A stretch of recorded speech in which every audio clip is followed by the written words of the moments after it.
Ang susunod na programa ay rated PG. Ito ay nangangailangan ng patnubay at gabay ng magulang para sa mga batang manonood.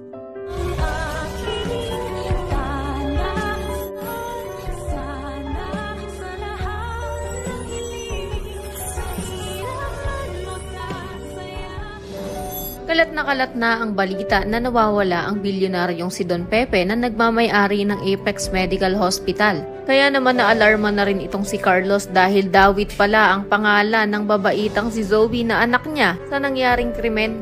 Nang magkaroon naman ng pagkakataon na magkausap silang mag-ama, ay hindi na nagpaligoy-ligoy si Carlos na tanungin si Zoe kung totoo daw ba ang paratang sa kanya. Kahit na itanggi naman ni Zoe ay halatang halata sa mukha niya na may kinalaman siya sa pagkawala ng matanda.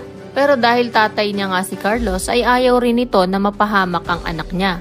Kaya naman makikipagsabuatan siya kila Moira para pagtakpan ang kasamaang ginawa ng mga ito.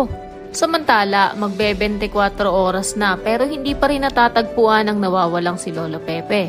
Kaya naman alalang-alala na nga ang ating bida at ipinagdarasal na sana daw ay may mabuting tao na makatulong sa lolo niya para makatakas. At dahil hindi nga natutulog ang Diyos ay agad naman itong dininig ang panalangin ng batang doktora. Dahil ang lalaking tauhan ni Balahadja ay binigyan ng tubig si Lolo Pepe.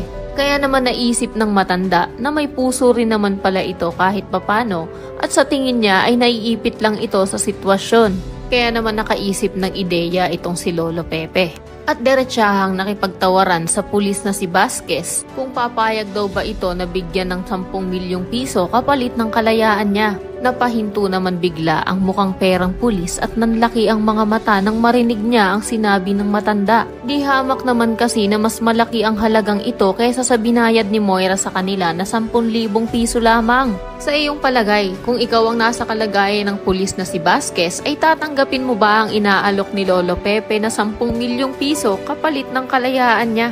Malaya kang mag-iwan ng komento sa ibaba para sa iyong mga saloobin at suwestyon. At huwag mo na rin kalimutang mag-like at mag-subscribe para updated ka lagi sa mga susunod ko pang i-upload. Maraming salamat sa iyong panonood.